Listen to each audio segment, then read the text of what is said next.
هۆناغی دووەمی قەرەبووی زیان لێکەوتوانی لافاوەکەی چەمچەماڵ بەردەوامە و لە ئێستادا ئۆتۆمبیلانی کە زیانیان بەرکەوتووە قەرەبوو دەکەێنەوە. جا دەچینە لای ئاسان بووی کە پێمان بڵێ تاکوێسە چەند ئۆتۆمبیل قەرەبوو کراوەتەوە و بە چ شێوازێک دەکرێت. سڵاو لێبێ ئاسان بەیانی و باش لەسەر و بابەتەی کە باسم کرد زانیاریمان بەرێ.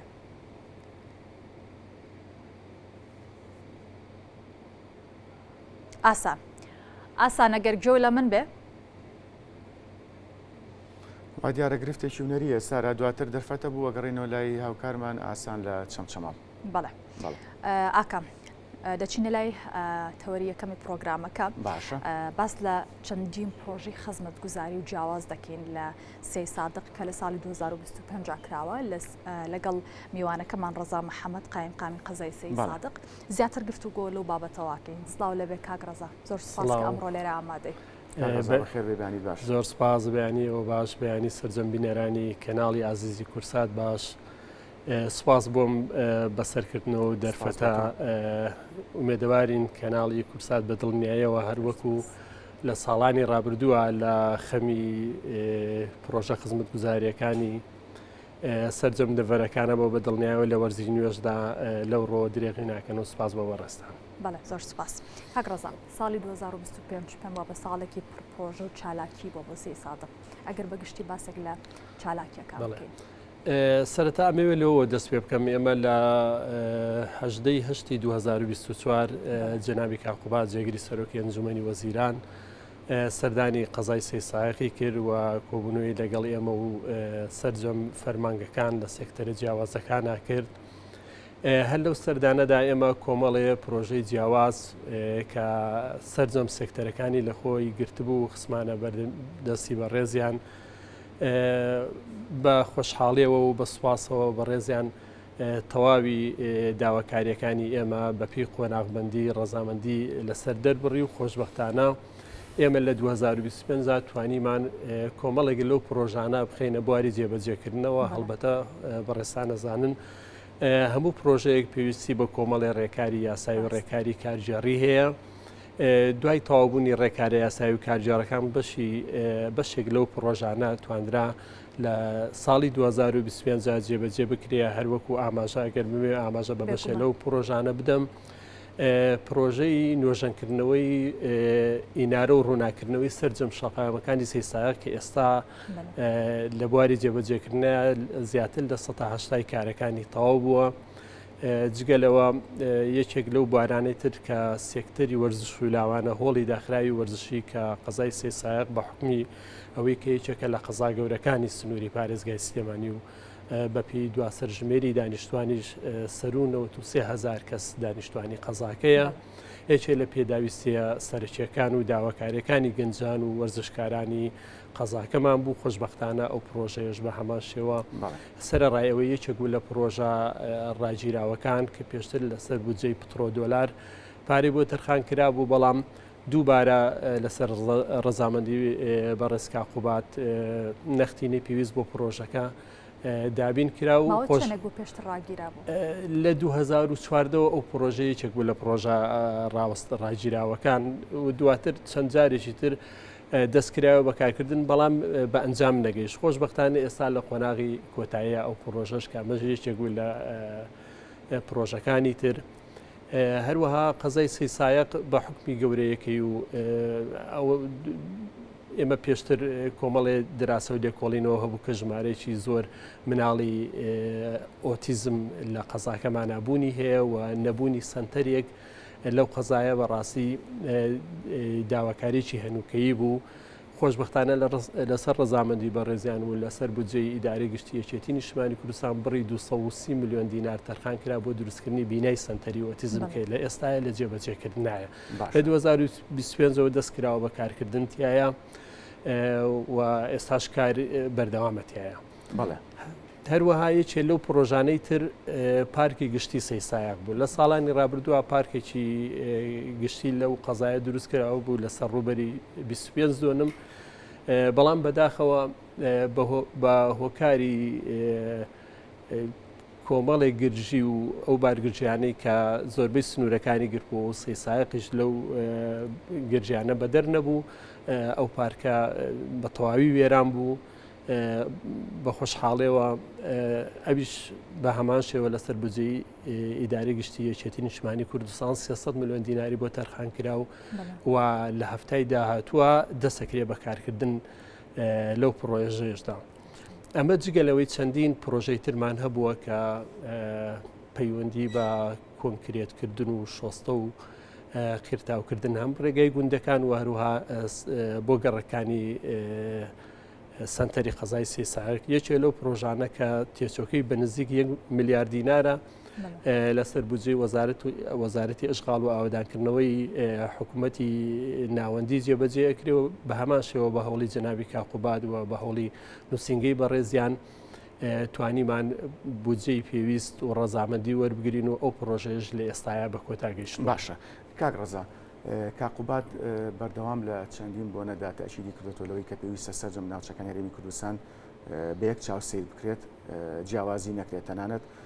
خۆشی لە ساڵی 2025 یاخود لە ساڵی 2024 ساڵانی ڕابردوو سەردانی زۆربەی ناوچەکانی هەرێمی کوردستانی کردو بۆ ئەوی لە نزیکەوە ئاگاداری ئەو پرۆژە خزمەتگوزاریانە بێ یاخود ئەو پرۆژانەی کاوەستاون بە هەوڵی خۆی و نووسنگەکەی سەر لە نوێ ئەو پرۆژانە دەستیان پێکردوێتەوە. پرسیارەکەم ئەوەیە حکوومەتی هەرێمی کوردستان بەگشتی تا چەند ئاوری لە قەزاکە یاوەتەوە یاخود با بڵێن قەیرانی دارایی کاریکەری هەبووە لەسەر قەزاکە لە ماوەی ساڵی 2025 بێ یاخود 2024 بەدەر لە هەوڵەکانی کاقوباد کە بەردەوام خۆی چاودێری پرۆژە خزمەتگوزاریەکانی کردووە. بە دڵنیایەوە ئەوەی کە منەوە نزیک ماوەی 3 ساڵە وەکو قایمقامی قەزای سێ سایق دەست بەکار بم ئەوەی تێبینیمان کردو بە تایبەتی لە هەندێک بواردە بەنمونە سێکتەری پەروەردە لە ماوەی 10 ساڵی ڕابردووە تەنها بینایەکی خوێندنگە و قوتابخانە لەو قەزایی ئێمە دروست نەکراوە. یعنی بەشی زۆری وەزارەتەکان بەڕاستی بوونی قەیرانی دارایی و شەڕی داعش دواتریش قەیرانی کۆرۆنا کاریگەری زۆری هەبووە. یعنی بەڕاستی ئەگەر ئەو هەوڵانەی جەنابی کاقوباد و سەردانە مەیدانیەکانی ئەو نەبووایە ئێمە ئەو پرۆژانەی کە باسیەکەین کە هەڵبەتە کۆمەڵە پرۆژەی ترماوە ئەگەر دەرفەتە بێ هەلێرە ئاماژەی پێ بدەین بەڕاستی ئەگەر ئەوە نەبووایە ئەتوانم بڵێم ئێمە لە ڕێی وەزارەتەکانەوە بە تایبەتی وەزارەتی شارەوانیش کە خۆتان نەزان وەزارەتیی خزمەت گوزاریە ینی ئەرکی سەرەکی ئەو وەزارەتە ئەوەیە کۆنکرێتە ئاوەڕۆیە یاخود هەر پرۆژەی تر کە پەیوەندی بە سنتەری شارەوە هەبێ ئەرکی ئەو وەزارەتەیە بەڵام بەداخەوە ینی ئەو هەموو ئەو داواکارانی ئێمە کە ئاراستەی لە ڕێی پارێزگاوە ئاراستەی وەزارەتی شارەوانی یاخود وەزارەتی پەروەردە ئەەکەین دوای ئەوە کە ئەچێتە وەزارەتی دارایی ئەڵەن لەبەر نەبوونی بودجەی پێویست و ڕەزامەندی خەرجی نەدرا و ئەگەڕێتەوە ینی بەڕاستی ئێمە لەو ڕۆوە گرفتێکی زۆر گەورەمان هەیە. هەڵبەتە هەمیشە جەنابی کاقوباد لە کوبنەوەی لەگەڵ ئێمەدا و خۆشمان ئەوەندەی تێبینیمان کردوێت لە سەردانی بۆ هەموو شوێنەکانە جەخت لەوە کاتەوە کە جیاوازی لە نێوان شوێنەکانە نەکرێن. بەڵام ئێمە هەندێک جار ڕوبەڕووی هەندێک گرفتی ترەبینەوە لە داوینکردنی نەختینە بۆ پرۆژەکان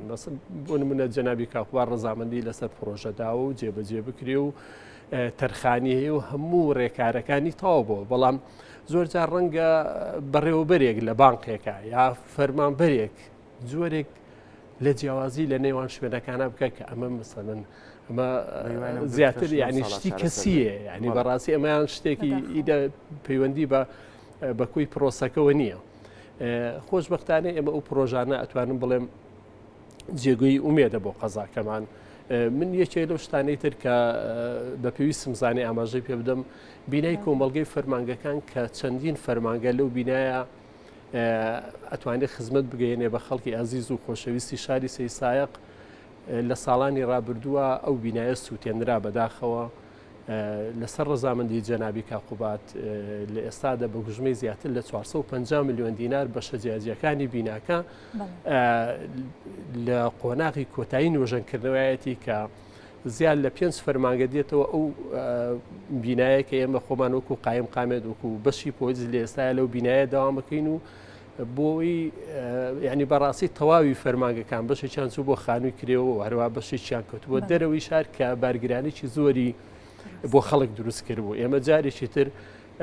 دروشمان ئەوە بوو کە با ئیدارە بجێڕینەوە ناو دڵی شار ئێمە بەڕاستی توانیمان لەوەدا سەرکەوتوو بین خۆشبەختانە بە پشتیوانی جەنابی کاقوباد و هەروان و سینگەی بەڕێزیان کە هیچ کاتێ درێغیان نەکردووە و هەر کێشەیەکمان هەبوو بێ لە ڕووی خەرجی و یاخود لە ڕووی دابینکردنی نەختینەوە هەمیشە پەنامان بۆ بردون و ئەگەر دەستیشمان بە کاقوبارڕان نەگەیشتوێ بەڕاستی نووسنگەکەی توانیوێتی ئەو کلێنەمان بۆ پڕکاتەوە و خۆشببختانە ئێمە توانیوانە بەم کاری دەستە جەمعەیە خزمەتێک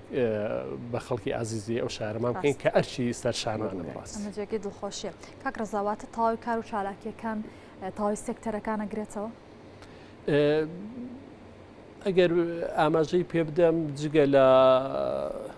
جگە لە سێکتەری پەروەەردە ینی هەموو ئەو داواکاریانە تەوان ئێمە بەپێی ئەو لەوێت بەڕاستی داواکارەکانمان پێشکەش کردووە هەڵبەتە بابەتی نۆژەنکردنەوەی خوێندنگا و قوتابخانەکانیش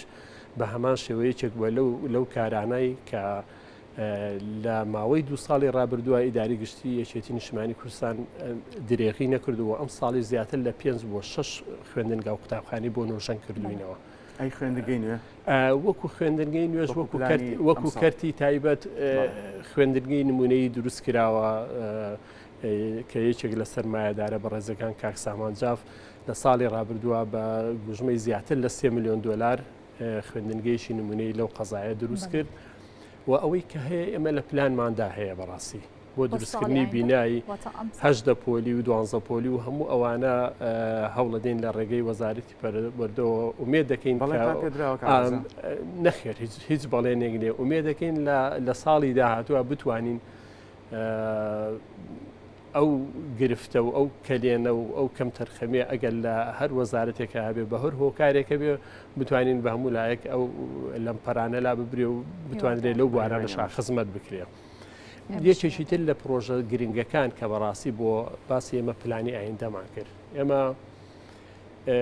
بەڕێسان ئاگادارن لەم چەند هەفتەی ڕابردووە لافا و زیانی لە زۆرێک لە شار و شارۆچکەکاندا و خەڵک زەرمەند بوون لە ساڵانی ڕابردووە بە دیاریکراوی لە ساڵی 2006 یەکێک لەو قەزایانەی کە بەر لافا و کرد قەزای سێ سایق بوو بەڵام بە جێبەجێکردنی پرۆژەی ئاوەڕۆی سنووقی و ئەو دیوارە ڕاگری کە کراوە کە پێوترێ ئاوەڕۆی چەمی چەقان تواندرا ئەم ساڵ سرە ڕایبوونی ڕێژەیەکی زۆری بارانبارین کە بەراورد بە هەندێک قەزای تر بەڕاستی لە ڕۆژێک لە باوەی 24 کاتژمێرە زیاتر لە 100 میلیم باران باریەوە بەڵام ئێمە سوپاس بۆخوا خۆشبەختانە و بە هاوکاری و هیمەتی تیمەکان توانرا خەڵک لە مەترسیەکانی لافاو بپارێزرێ ئێمە بووە ئەوە ئەم ساڵ 2 پرۆژەی ترمان هەیە کە ویش درێژکردنەوەی ئاوەڕۆی چەمی چەقانە کە بە هەردوو بەشی پرۆژەکە سەر و 9 میلیارد دینار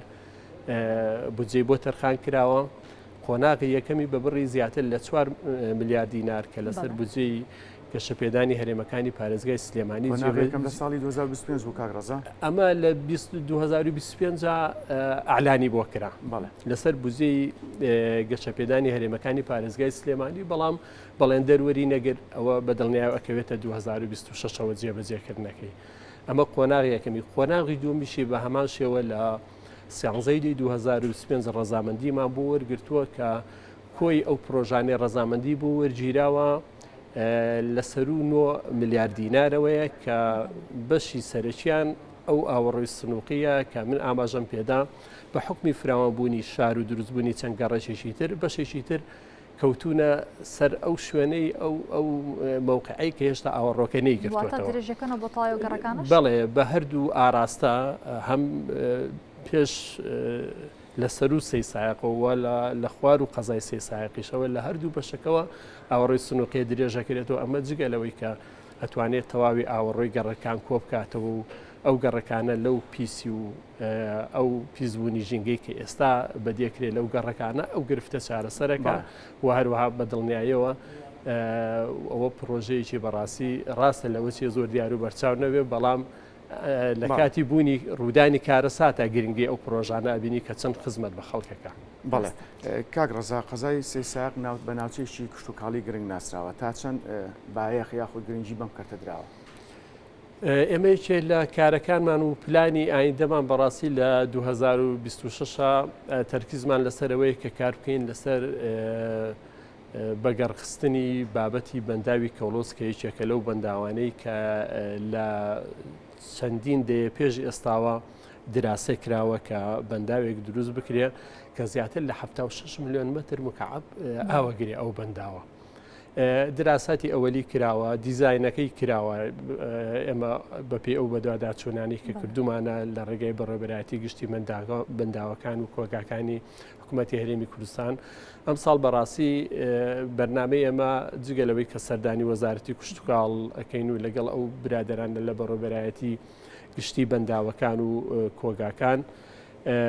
لە هەوڵی ئەوەدایم بتوانین کار بکەین بۆ ئەوەی ئەم پرۆژە گرنگ و استراتیژیە بکەوێتە بواری جێبەجێکردنەوە کە ئەمە جگەلەوەی لە مەترسی لافا و زۆربەی شوێنەکان ئەپارێزیە بەڕاستی بەنداوێکە کە بڕێکی زۆر ئاوەتوانێت گەل بداتەوە و زەوێکی کوشتتوکاڵی زۆریش سوود لە ئاوی ئەو بەنداوە وەربگرێت بە دڵنیایەوە شارەزوودێکێکە لە ناوچە کوشتتوکاڵەیە پڕبایەخەکان و ئێستا خۆشببختانە بەهۆی ئەو کار ئاسانی کە دامەزراوەکانی وەزارەتی کوشتتوکاڵ و ئیدارەی سنوورەکە بۆ خەڵکی ئەوە بەرهێنی کردووە چەندین پرۆژەی بەرهەمهێنانی هێلکە و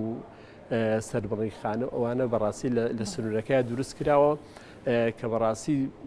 گرنگی و تایبەتی خۆی هەیە بۆ ژێرخانی کوشتتوکاڵی قەزا هەموو هەرێمی کوردستان تەنانەت بەرهەمی هێلکەی سنووری قەزای سێساغ لە ئێستاە بۆ وڵاتانی کەندا و چەندین وڵاتی تریش بەرهەم هەنارداکەن. کاک ڕەزا ئەو پرۆژە خزمەتگوزاریانی کە بەڕێزە باسە لێوە کرد بەشێکیانە ساهشتای تا بۆ بەشێکی دیکەیان دەستی پێ نەکردو پێم وابێ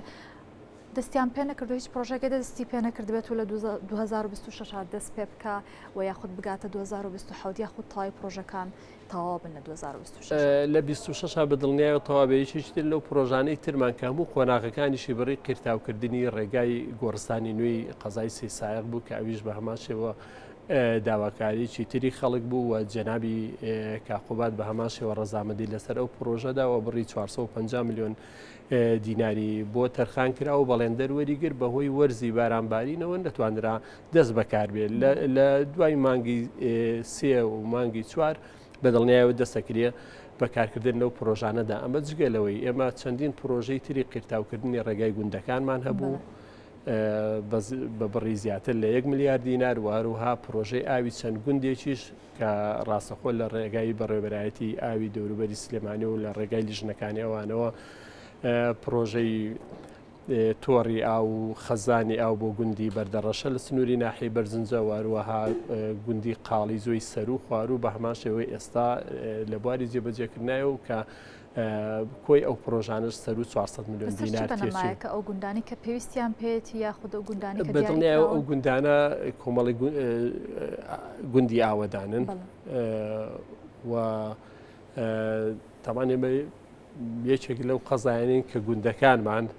ئێمە گوندمان هەیە زیاتر لە 600 خێزان تیانیشتە جێ ینی ئەتوانم بڵێم لە هەندی ناحەیە گەورەترە بەڕاستی دیارە لەسەر ئەو بنەمای و لەسەر بنەمای پێویستی ئەو گوندانەیە بۆ تۆڕی ئاویا خەزانەوە هەڵبەتە ئێمە زۆر شتی تریژماوە بە دڵنیاییەوە قەزای سێساوەکو قەزایەکی خاپورکراو کە ئێمە لە 1970 تەواوی قەزاکە وێران کراوە و لە دوای ساڵی 92ەوە کە حکوومەتی هەرێمی کوردستان پێک هاتووە بە بەردەوامی کاری تیا کراوە بەڵام ئەم خاپورکردنەوەی کردووە